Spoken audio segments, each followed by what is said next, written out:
हवलदार बहादुर और मस्तान डाकू। 10 मिनट बाद। फिर वैसी ही भीड़। देखता हूँ यहाँ क्या हो रहा है।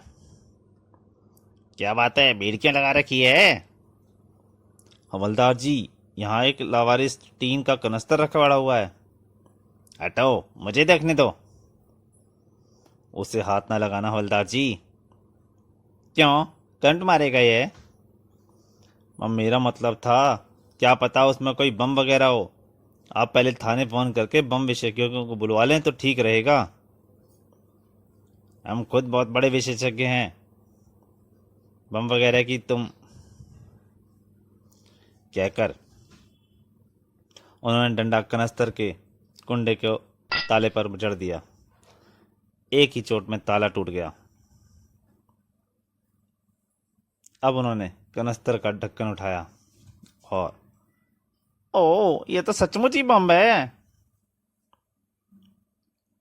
भागो! क्या हुआ हवलदार? बम, उसमें बम है। यह सुनते ही भड़कम मच गई। बम! बाप रे! भागो!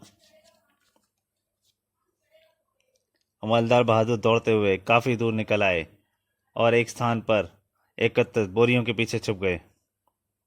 अगर बम फटा तो मैं यहां सुरक्षित रहूंगा।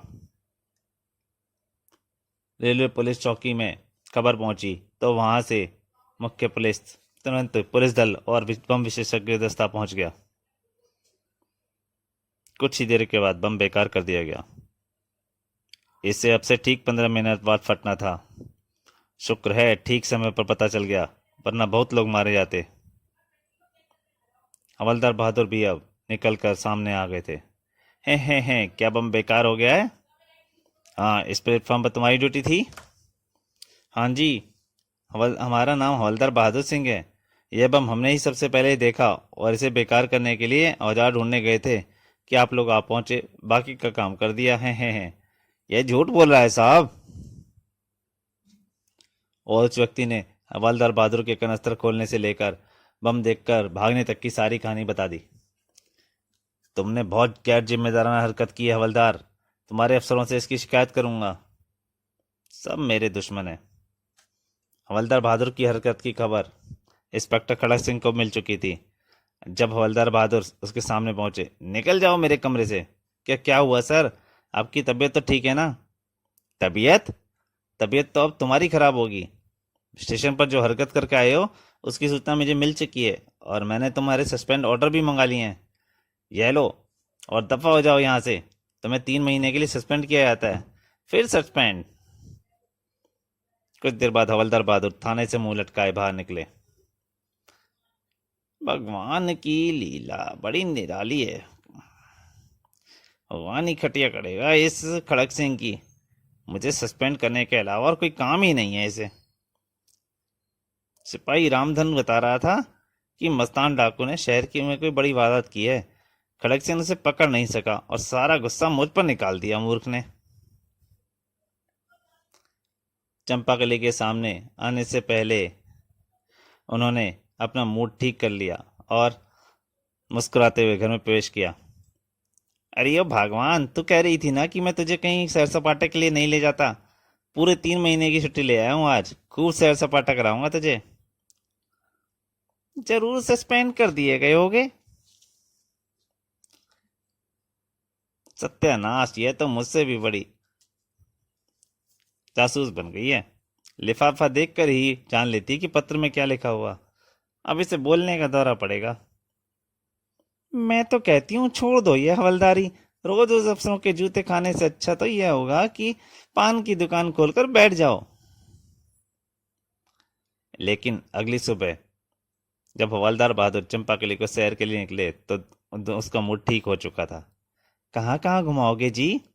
पूरा शहर घुमाऊंगा मेरी रानी। बढ़िया होटल में खाना भी खिलाऊंगा। तफरीह करने के बाद दोपहर को खाने के लिए जब वह अच्छे से रेस्टोरेंट में पहुंचे। चल उधर फैमिली कैबिन में बैठते हैं। नहीं, हम बाहर ही बैठेंगे। छोटे से कमरे में मुझे घुटन होती है। एक मेज पर जमने के बाद हवलदार बहादुर ने हाँक लगाई, वेटर! धीरे बोलो ना, पागल हो गए हो क्या? वेटर हड़बड़ाकर दौड़ा चला आया था। यस सर, क्या क्या खाना है तुम्हारे यहाँ? Tandoori chicken, chicken korma, chicken tikka, chicken biryani, chicken नारा, मीट रमा, मीट पुलाव, भुना हुआ तीतर। क्या लाऊं साहब? और कुछ नहीं मिलता? मिलता है जी। शामी कबाब, सीख कबाब, रोगन रोश, कोफ्ता, पालक पनीर, मलाई कोफ्ता, दही बड़े और माँ की दाल। ठीक है, एक प्लेट माँ की दाल और 6 रोटियां ले आ जल्दी से। ठंडा पानी साथ लाइयो और नींबू का अचार भी। जा दौड़ जा। बेवकूफ कहीं का। वेटर चला गया था। तुम तो कह रहे थे बढ़िया होटल में खाना खिलाओगे और मंगवाई है दाल। मैंने खाना खिलाने की बात कही थी, और दाल को भी खाना ही कहा जाता है। ही तभी। ओहो, बड़ी सुंदर महिला है वह। क्या कहा? वह महिला एक फैमिली कैबिन में चली गई थी। अब उधर आंखें फाड़ फाड़ कर क्या देख रहे हो? तुम तो वह तो गई पर्दे के पीछे। ही मैं तो बस ऐसे ही देख रहा था। तभी वेटर दाल रोटी ले आया। लो जी अपना खाना। रखते रोटी गर्म लाया ना। खाना खाने के बाद हवलदार बहादुर और चंपाकली घर वापस लौट आए। बहुत मजा आया ना आज? चुप रहो, और खबरदार जो फिर मुझे कहीं घुमाने ले गए, कंजूस कहीं के। भगवान ने औरत को बुद्धि उल्टी बनाई है, और अपनी इस चंपाकली को बुद्धि देना ही भूल गया है। इससे मजा ही नहीं आया। मुझे तो बढ़िया खाना खाकर खूब नींद आ रही है। शाम को चंपाकली ने उसे जगाया। अजी उठो, बड़ी गड़बड़ हो गई है। आए, क्या हो गया भगवान? मेरा बटुआ खो गया है, उसमें पूरे महीने के घर के खर्च के पैसे थे। क्या? बटुआ खो गया? अब मैं खाऊंगा क्या? कहाँ रखा हुआ तूने बटुआ? दोपहर जब होटल में खाना खाने गए थे तब तक तो मेरे पास था। मुझे लगता है वह होटल में ही गिर गया है। तुम जरा जाकर देखाओ ना होटल में। बकवास बंद कर। दोपहर का गिरा हुआ बटुआ अब कहाँ मिलेगा? होटल में सैकड़ों आदमी आते हैं, कोई ले गया होगा उठाकर। लेकिन एक बार जाकर देखने में क्या बुराई है? हो सकता है होटल के किसी कर्मचारी को बटुआ मिला हो, उसने जाकर काउंटर पर जमा करा दिया गया हो। ठीक है, कल सुबह जाकर पूछ आऊंगा। अब सोने दो मुझे। अगली सुबह। सुनो भाई, कल हम अपनी श्रीमती के साथ तुम्हारे होटल में लंच करने आए थे। वापस जाते हुए हमारी मैडम अपना बटुआ यहीं भूल गई थी। क्या बटुआ तुम्हारे किसी कर्मचारी को मिला है? हमारे पास तो किसी बटुए का जमा नहीं कराया किसी ने। मगर हमारी मैडम मैडम तो बटुआ नहीं ही खोया है। वह वेटर कहाँ है जो इस तरफ की मेजों का सर्विस कर रहा था? वह तो आज छुट्टी पर है, कल सुबह आएगा। तभी। ओह, यह तो वही कल वाली सुंदरी है। महिला सीधी उसी के फैमिली कैबिन में अदिति से ले गई। आज चंपाकली साथ नहीं है। उस रूपवती को दोबारा देखने से मुझे कोई नहीं रोक सकता। वेटर को महिला के कैबिन में चाय लेकर जाते देखकर हवलदार को ने भी अपने लिए चाय मंगवा ली थी। काश हमारी चंपाकली भी ऐसी ही सुंदर होती।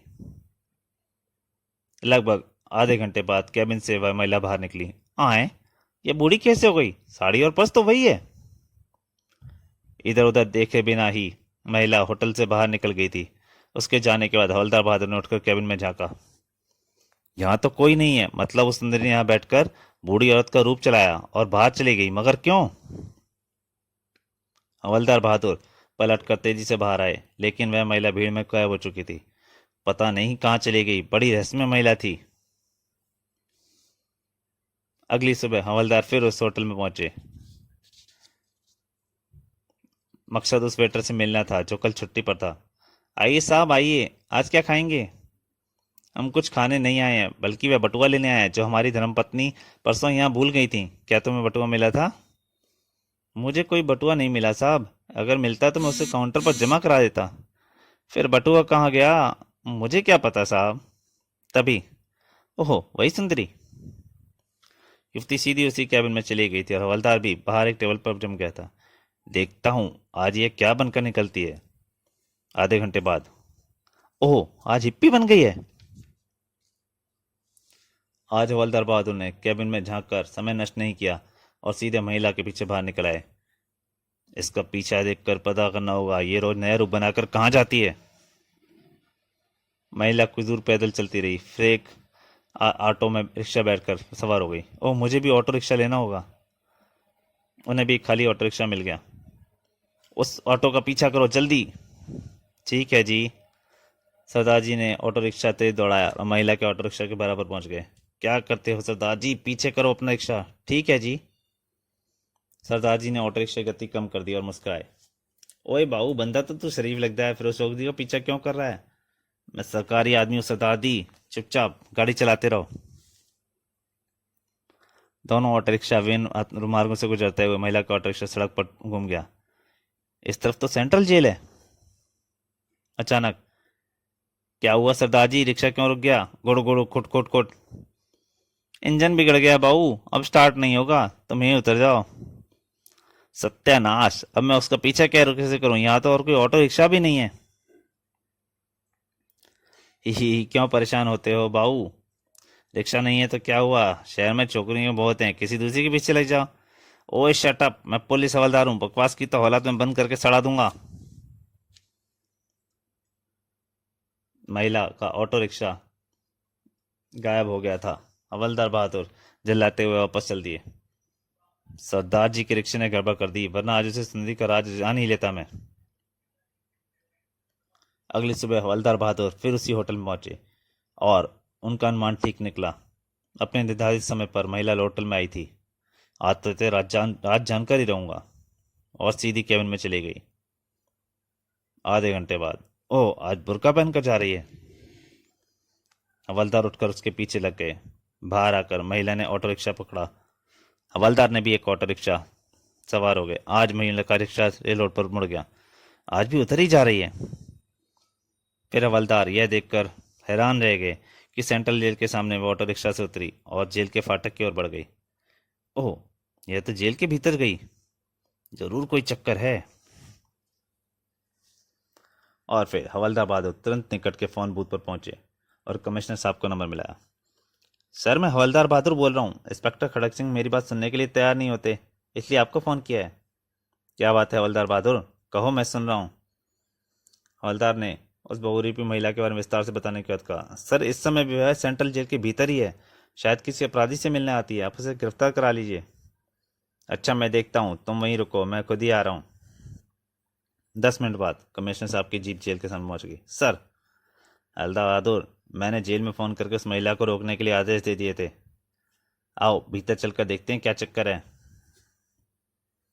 जेल कमरे में महिला मौजूद थी। यही है साहब, परसों ये बूढ़ी औरत बनकर निकली थी, कल हिप्पी बनी थी और आज मुसलमान औरत बनकर यहाँ आई है। हवलदार बहादुर की बात सुनकर महिला का चेहरा पीला पड़ गया था और कमिश्नर साहब ने उसे डांट लगाई। कौन हो तुम और भेष बदलकर जेल में क्यों आती हो? सच सच बता दो, वरना तुम्हें मुझे सख्ती करनी पड़ेगी। नहीं नहीं साहब, मैं सब कुछ बता दूंगी। फिर उसने बताया, साहब, मेरा नाम शांति है, मस्तान डाकू के लिए काम करती हूँ। मस्तान और उसके दो साथियों ने शहर में चोरी करने के बाद खुद को पुलिस से छिपाने के लिए तरकीब लड़ाई थी। उन तीनों ने रूप बदलकर छोटे अपराध किए और खुद को पुलिस द्वारा पकड़वा दिया। शाम को कमिश्नर साहब प्रेस कॉन्फ्रेंस में बता रहे थे, मस्तान और उसके साथियों ने बड़ी चालाकी भरा काम किया था। वेश बदलकर पर्स छीने और चैन खींचने और मामूली अपराधों जैसे में जेल में बंद हो गए। यहाँ उनको ढूंढने का पुलिस का विचार ही नहीं आ सकता था। उसकी साथी महिला रोज नया रूप रखकर उनमें से एक को मिलने आती थी और बारी बारी से बाहर की स्थिति की जानकारी देती थी। मगर हमारे एक समझदार और चालाक हवलदार बहादुर सिंह को नज़रों में यह महिला छुप नहीं सकी। हवलदार बहादुर ने 3 दिन तक उसका पीछा किया और उसे गिरफ्तार कराने में सफलता पाई। मस्तान और उसके साथियों की योजना यह थी कि 3-3 महीने की सजा काटकर जब जेल से बाहर निकलेंगे, तब तक हीरों की चोरी के मामले में पुलिस उनकी तलाश बंद कर चुकी होगी और वह हीरे लेकर आराम से इस शहर से बाहर चले जाएंगे। मगर हवलदार बहादुर ने उनकी इस योजना पर पानी फेर दिया।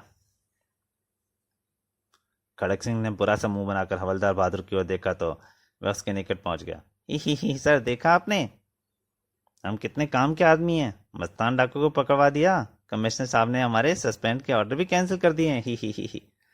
पता नहीं क्या चक्कर चलाता है ये मूर्ख, हर मुश्किल केस हल करके खुद शेर खुद ले जाता है। ही पाठको, आपने देखा ना हमारी चंपाकली के बटुए का कमाल। अगर उसका बटुआ लेने का होता तो हम दोबारा होटल में नहीं जाते, और वहाँ ना जाते तो वह महिला हमारी नज़रों में नहीं आती। अब हम खड़क सिंह को क्यों बताएं कि हमने कोई तुक्का नहीं चलाया, बल्कि तुक्का ससुरा खुद ही हमारे अब से बिड़ गया। ही। तो दोस्तों, ये कहानी यहीं तक। ये कॉमिक अगर आपको पसंद आई हो तो प्लीज़ लाइक कीजिए, शेयर कीजिए। देखिए, आपके शेयर मेरी कॉमिक्स को आगे बढ़ने के लिए, इस कॉमिक्स को आगे बढ़ने के लिए सहायक होंगे, और मैं और अच्छी कॉमिक बनाने के लिए प्रेरित हो सकूँगा। इसलिए आपसे प्रार्थना है, कॉमिक अच्छी लगे तो शेयर जरूर कीजिएगा। धन्यवाद।